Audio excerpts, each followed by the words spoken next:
Russian President Vladimir Putin is now attacking his own people. Listen to what he said today about Russians who dare to sympathize with Ukraine or the West. They will try to bet on the so-called fifth column, on traitors, on those who earn their money here but live over there, live not in the geographical sense but in the way they think, with the mindset of a slave. These people cannot live without oysters and gender freedom. Joining us now, former undercover KGB agent Jack Barsky. Jack, it's good to have you.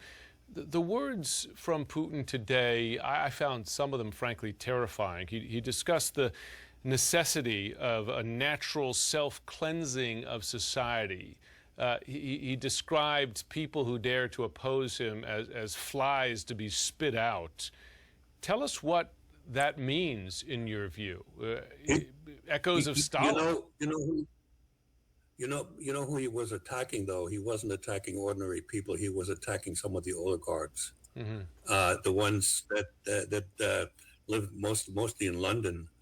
And, he's ticked off at them because they used to be, in his camp, and all of a sudden, because of their lifestyle being threatened, they are, sort of leaving him. And there's one of the oligarchs even put a premium on Vladimir's head.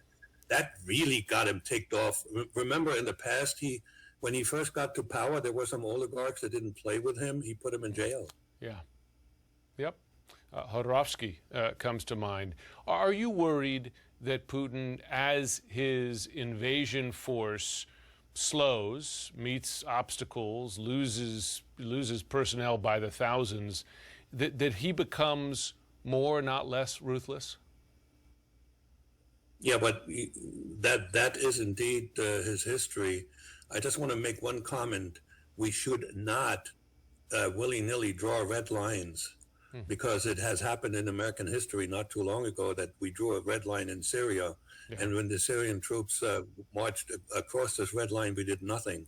You lose credibility. So we got to be really, really careful because in escalation of this conflict is something that I think about with abhorrence. Well, you're right to cite the dangers there.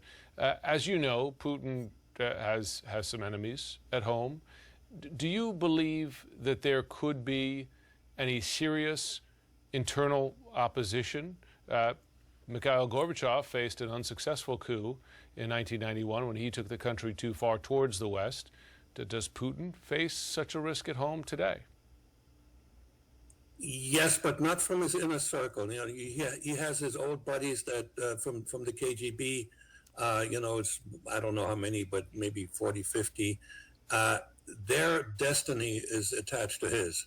So they're not going to move. However, there are other power players, particularly the army, the military, and perhaps somebody in the intelligence services who are not as beholden to Vladimir.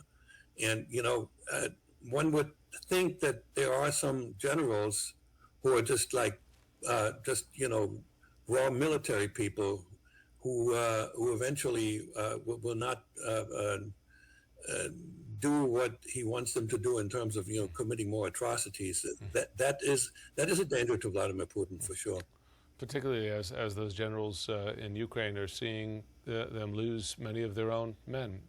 Jack Barsky, good to have you on tonight. Indeed.